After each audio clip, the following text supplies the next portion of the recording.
countries had to go into lockdown, and we've been speaking to parents and children who were told to stay indoors. The school gates were closed, no one really knowing just how serious this was, and of course the location of that suspect. But the breaking news in the last couple of minutes is now that officers from South Wales Police have concluded that search after some 7 or 8 hours, and a 28-year-old man from Merthyr has been arrested on suspicion of attempted murder. The 29-year-old woman remains in hospital.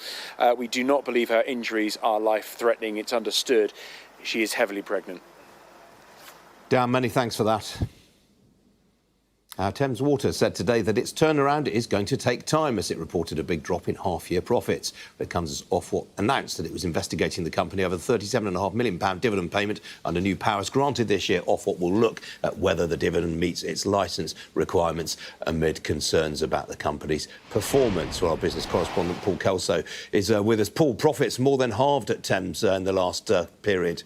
Yeah, profits down and the number of pollution incidents up. Also up at Thames Water, the embattled utility company looks after about 25% of the UK's water customers. The level of debt nudging £15 billion now. If you explode that out and look at the holding company level, it's about £18 billion. And it is that balance between the performance of the company that's increasingly under pressure for putting sewage directly into our waterways, and its debt, the amount of leverage in the company that it's caused emergency talks earlier this year between the company, Ofwat, the regulator, and ministers about potential emergency nationalisation of the company should it topple over. These results come at a time when there's a bit of a debate about £500 million that the company initially said was an equity injection from shareholders. Turns out it was a loan. It's waiting for another £750 million to come from shareholders, who are waiting in turn for Ofwat to say whether it will approve a 40% increase in bills and give some guarantees that the fines it may be handed won't be ruinous. So this is a company in a great deal of trouble, and one, this payment of dividends, while they might turn out eventually just to be essentially servicing that debt rather than going to shareholders, Ofwat, the regulator, itself under pressure, probably obliged to look at them as it's facing criticism for having allowed this debt pile to grow at a time where customers now appear more concerned about keeping what's going into our rivers than how much they're paying for the water that comes out of the taps. The Joint Chief Executive said they can't do everything customers want as quickly as they would like. That's one thing probably that everyone can agree on. OK, thanks, Paul. Now, it's no secret that venture capital investment has slowed this year, reflecting higher interest rates around the world. Total venture funding in the first half of this year was down 32.3% on the same period in 2022. But one sector appears to be doing better. So-called built world climate tech, introducing decarbonisation technologies to human-made spaces, has seen only a 13% decrease in investment globally, while in the UK it's actually risen by 27%. Well, the figures were compiled by OProptech, Europe's largest built world investor, whose founder and Chief Information Officer Gregory Dewerpe joins me now. Gregory, welcome to you. Why is built world climate tech bucking the trend? Good afternoon, Ian. Thanks for having me. I think it's a combination of a few factors. What you see is the built world, so the construction and real estate industries is the largest industry in the world. It's also the single most polluting one, accounting for 40%. And in a world where we've seen a shift of priorities in capital allocators, money flows into companies that are moving the needle, that are solving real problems. And this is the biggest one and the most tangible one. So it's clearly been bucking the trend. As you clearly said, investment into the built world, particularly in the climate aspect of it, have been super resilient versus the rest of the market. And we expect this to continue for the next, at least the next couple of decades, undoubtedly. Very interesting to note that while investment into the sector actually slipped in the US, it was actually up in the UK and up by even more in Germany. Germany really seems to be attracting a lot of money into this space. So Germany has overtaken the UK actually this year in terms of amount of funding. I think it's a combination of a few things. I mean, obviously, Germany has made some very bad policy decisions over the last few years, and we've seen the effect of it after the start of the Russia-Ukraine war. But I think they've been very, very consistent in the last couple of years when it comes to policy making for the built environment and the real estate industry. And that's created a very kind of stable environment for capital to flow into those aspects. So we've been a large investor in the space in Germany as well. Now, the UK has recently watered down some measures aimed at aiding the transition to net zero. Is that going to impact on investor sentiment at all? Look, it's a major setback. I think it impacts the credibility of the UK first and foremost, and it just doesn't create the right framework for people to have have the trust, I would say, into the framework. But nonetheless, the inevitable direction of climate tech in our space is happening whether the government or not is going to be putting the right policies, because there are customer pressure, there are capital markets pressure, there's an energy crisis. So this is inevitable. The government can play a good part in accelerating and setting up the right stage for it. But regardless, it's going to continue. It's a setback. It's a short-term setback for the UK. And that's why you see Germany, for example, overtaking. But hopefully we can solve that. We were at the origin of a latest letter that went to the Prime Minister to urge for a more pragmatic, less short-termist approach to policy making, and we're happy to contribute to that when the time comes. Is Built World Climate Tech making more of a contribution to decarbonisation globally than, for example, investing in renewables? So look, renewables and green energy has had a bad rep over the years because, if you remember a decade ago, a lot of money has gone into it and, there was a lot of money lost. I think the built world sits in a very, very different position. It is by far the largest contributor to greenhouse gas emissions. 40% of global emissions come from the sector. So undoubtedly, there's a lot to do, and there are tens of trillions of capital value at risk from the real estate industry that unless we transition, unless we make the industry more sustainable, the value of our buildings is going to go down significantly. So what you see here, alignment of interest between going greener, becoming greener, more sustainable, but also preserving capital, making more money potentially. A lot of the technologies that we back allow you to be greener, but also to improve operations, improve finances and margins. So when you see that alignment of interest, this is where adoption at scale happens. And this is what excites us the most for the built world. OK, Gregory, you have to leave it there, I'm afraid. Good to see you this afternoon. Thank you. Thank you for having me. Take care. Now, you may not necessarily have heard of Discovery Group, but the industrial electronic components designer and manufacturer touches the lives of millions daily. Its magnetics and controls division makes components used, among other things, in remote control and monitoring and managing power supplies. Meanwhile, its sensing and connectivity division makes components used in measuring and controlling temperatures and in transmitting and receiving signals wirelessly. Well, today it reported an underlying pre-tax profit of £25.1 million for the 6 months to the end of September. That was up 7% on the same period last year. I've been speaking with the chief executive, Nick Jeffries. We make custom products which have robust gross margins in their own right. But in addition to that, we're able to, and particularly in this period, we're able to get efficiencies or synergies through making products more effectively by moving certain production lines to more efficient or lower cost regions. And all of that has come through. So that's why the margin's gone up, yes. Now, in terms of sales growth, sensing and connectivity slightly outshone magnetics and controls. What were the factors at play there?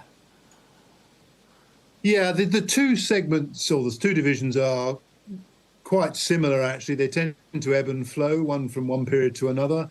We've had quite a lot of acquisition activity in the sensing and connectivity sector over the last sort of 12, 18 months, 2 years even. And so as we've brought some of those businesses in, they've created some of the efficiency gains that we've been referring to in the results. For example, we refer in the results to a production transfer to Hungary, which is as a result of a business we bought in that division just under a couple of years ago. Now, you've talked a lot in the recent past about supply chain disruption. Is that largely behind you now? Yes, very much so. I mean, a year ago, it was very constrained. There were long lead times, shortages of components and the like. But now, as we are now, lead times have come back to normal. There's always the odd component that's on a slightly extended lead time, but that was always the case.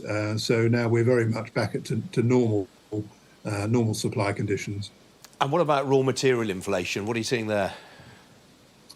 Yeah, so for us, the raw materials, having peaked about a year ago, they've come off about sort of 10 to 12% in some areas, but they're still 35, 40% higher than they were sort of 2.5, 3 years ago. So yeah, they've come off a little bit, but they're still very high by historic standards.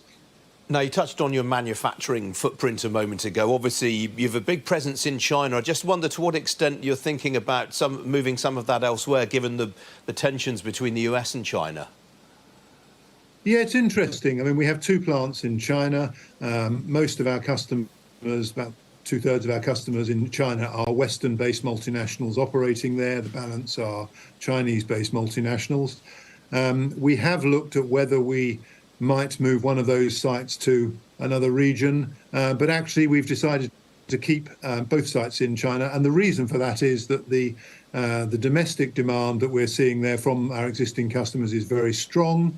Our customers have strongly expressed a desire for us to maintain production there locally to them, and also we found that some of the raw material prices are more competitive in China now than in perhaps some of the other regions of the world. So all told, that means that we're keen to keep those 2 production sites there, and so we've just renewed the lease on the facility in question. Now, you touched on your acquisition policy. You have been a very acquisitive company down the years.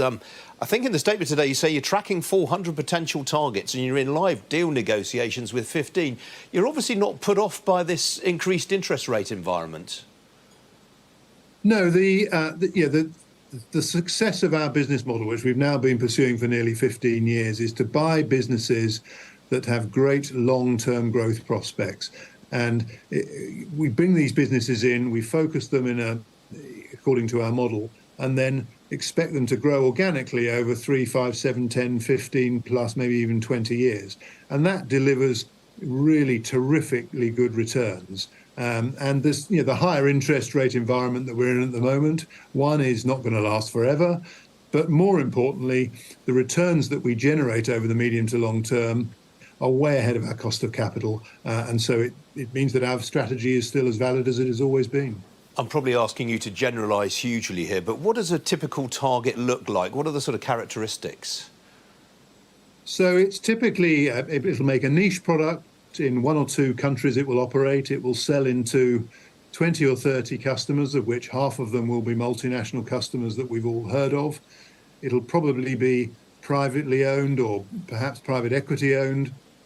And it will have, critically, it will have a team of engineers with a very strong intellectual property know-how that design products for these specific niche customers that they work with. Typically, the owner of that business will be looking to sell for whatever reason, various reasons, and they'll be looking for a home with a business that understands their business model and how they operate. And when we find each other, it's usually very clear very quickly that we're a good match for each other. Now, the Chancellor's obviously just introduced full expensing in the autumn statement. Is that likely to encourage you to spend more on, for example, R&D in this country? Well, that's a great question. We're very committed to the UK. We have 480 employees, I think it is now, in the UK, but a mix of both R&D, engineering, sales and production. We've just expanded a facility in the last 6 months up in Newark.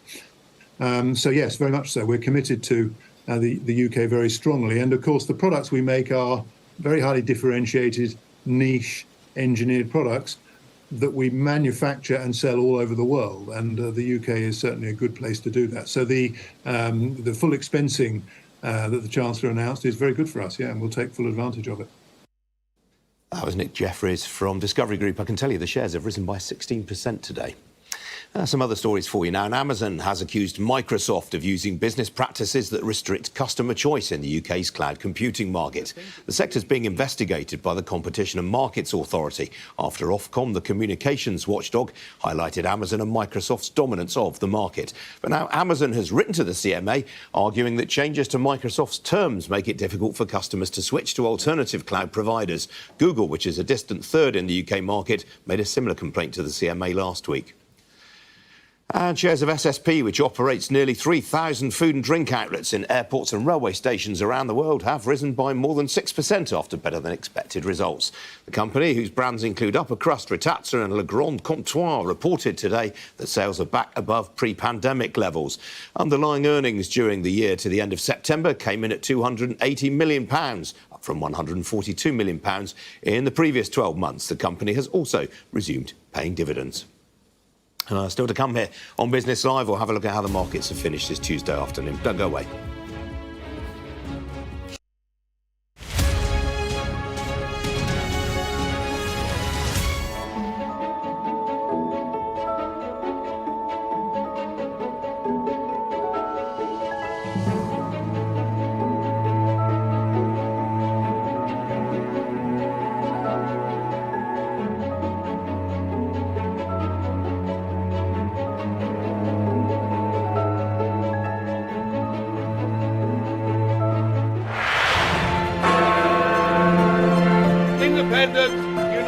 Kingdom. These last few years have seen some huge stories. And these stories have been driven by politics, by politicians, the people in power. You must stay at home. And it's my job to figure out how these decisions made by politicians impact all of us in our everyday lives. This is the worst thing I've ever been through in my life. People turn up here with their child stuff in a black sack and just say, I don't want to. And that is what it is. It's first-class poverty. Is this an example of the welfare state failing? We take you to the heart of the stories that shape our world. These are stories that affect us all. Millions of children are now having to catch up. Some stories have changed all of our lives. Because like the residents, the staff are being infected. Politicians, they make decisions all of the time, and it's our job to hold them to account. I wonder if you will take this opportunity to apologise to those families. But in the end, the real power doesn't actually lie with the politicians. The real power lies with the people. I'm Nick Martin. I'm the People and Politics correspondent at Sky News.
Slightly minutes, slight better.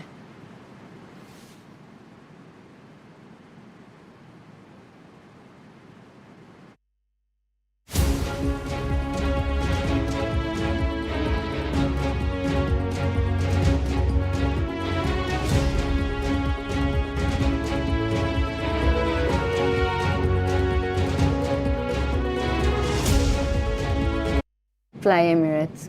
Fly better. Thank you.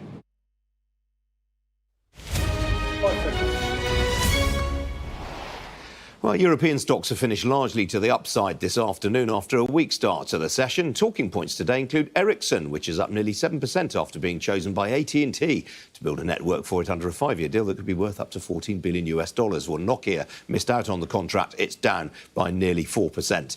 Here in London, the FTSE 100 has finished down by just under 1/3%. Energy and mining stocks are weighing on the index. The leading blue chip faller this afternoon is Endeavour Mining, the gold miner. That's on a weaker gold price. Obviously, it's hit a record high yesterday. While Ashtead is off by 3.5% following a trading update from the plant and tool hire specialist. The leading blue chip gainer this afternoon is BT Group, more than 3.25% to the good. That is on positive broker comment. Outside the FTSE, Discovery, which we talked to earlier on in the programme, that's the leading gainer on its results. Well, SSP, which we spoke to this morning, is ahead by nearly 6.5%. To the downside, Moonpig has fallen by 9% on a trading update. Over on Wall Street, the Nasdaq has opened slightly to the upside, but the Dow and the S&P 500 are currently trading lower. Talking points this afternoon include Procter & Gamble, which is off by nearly 2.75%. That's after it wrote down the value of its Gillette business by $1.3 billion. On the foreign exchange markets, the dollar has held steady after news that job openings in the US dropped in October to the lowest level since 2021. Sterling off by 1/3% against the greenback, slightly higher against the euro. The single currency off by nearly 0.5% against the dollar.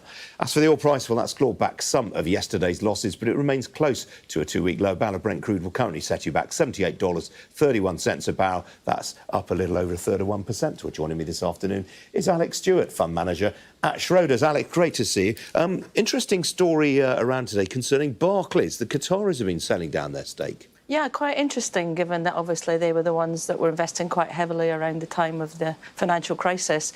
And interesting, they think that now is the time to reduce their stake.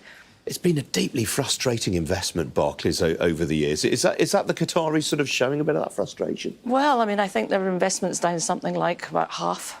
So it's not exactly been very profitable, but I think you can say that for a lot of the banks. You could indeed. Now, I mean, it's a busy week this week for economic data, particularly here in Europe. What are you looking out for?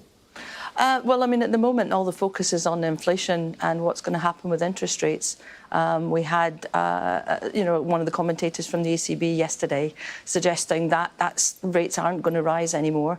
And so now the market is just looking to see how quickly they're going to be cut. Yes, that's Ms. Schnabel from the Bundesbank. I mean, there's a bit of me that thinks, German hawk on inflation. She would say that, wouldn't she?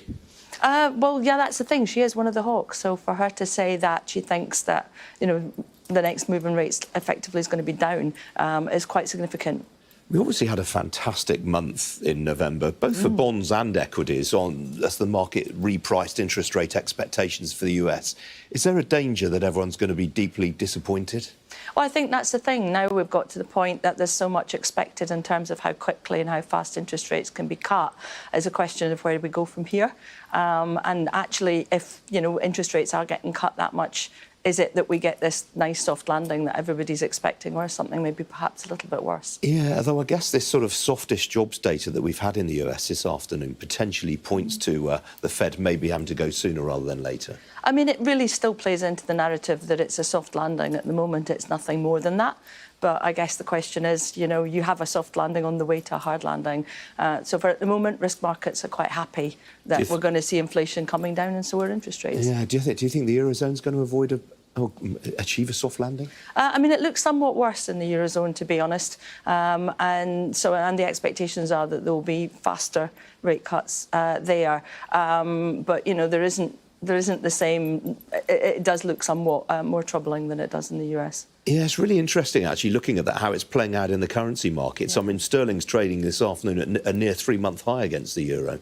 I mean, that's it. In the UK, it's expected that interest rates are going to stay higher for longer. We tend to have more persistent inflation here, but we're seeing it beginning to fall here too. So at the moment, it's been quite supportive for sterling, though. Yeah. All right, Alix, got to leave it there. First time we've had you on the programme. It's nice to see you. Thank you. Nice to be here. Well, that's it from me for this afternoon. I'm afraid we won't be on air either tomorrow or on Thursday because the channel will be rolling with live coverage of the COVID inquiry where, of course, Boris Johnson is going to be giving evidence over the next 2 days. So sorry about that. You will, however, hopefully see me on Friday morning at 11:30. That's when we will next be on. In the meantime, do stay tuned. Coming up after this short break, it's Mark Austin with the News Hour. And, of course, he will have all the latest from Aberfan, where we've been reporting in this half hour an arrest has been made following a stabbing in the town and a police lockdown earlier on this morning. Thanks for joining me this afternoon. Cheerio.